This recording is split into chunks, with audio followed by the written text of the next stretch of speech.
gudoomiyaha gobolka Banaadir ahna duqa magaalada Muqdisho injineer Cabdiraxmaan Cumar Cismaan Yariiso ayaa amar ku bixiyay in la burburiyo dhismaha Piazza Libero ee degmada Xamarweyne ee gobolka Banaadir. Amarkan ka soo baxay gudoomiyaha gobolka Banaadir ahna duqa magaalada Muqdisho ayaa la arkayay iyadoo ay fulinayaan mas'uuliyiin ka tirsan dawladda hoose ee Xamar isla markaana la burburinayo dhismaha Piazza Libero ee degmada Xamarweyne ee gobolka Banaadir. meeshan aan joogno oo goobtii loo yaqaan Piazza Libero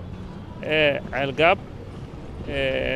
hawshan maanta ka socotana indhihiin aad ku arkaysaan. maanta waxaan amray in goobtan dhismihii lagu sameeyay laga burburiyo bacdama meeshan ay dan guud tahay loona baahan yahay in ay sideeda hor ku soo noqoto oo dan guud kaliya loo isticmaalo. markii aan xilka la wareegnay waataan hakinay dhismahan inuu hore u sii socdo kadibna baaris aan u dirnay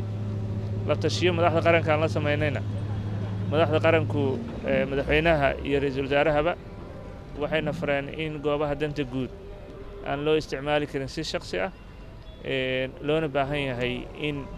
tallaabooyinkan la qaado. dibaanuu fulinaya awaamirtooda ayaan maanta soo saaray amarkan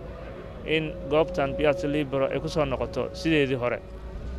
labo waxaan kaloo rabaa inaan shacabka iyo bulshadeentaba u sheegno annaga waxaan nahay maamulkii shacabka waxaan u danaynaynaa waa shacabka sidaas daraaddeed waxaan rabnaa dhammaan goobaha danta guud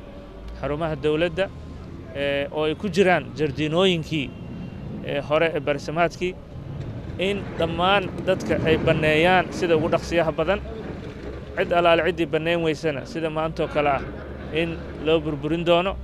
gudoomiyaha gobolka Banaadir ahna duqa magaalada Muqdisho injineer Cabdiraxmaan Cumar Cismaan Yariiso ayaan weydiiyay mar haddii la burburiyay dhismahaasi waxa xigay laga dhigi doono.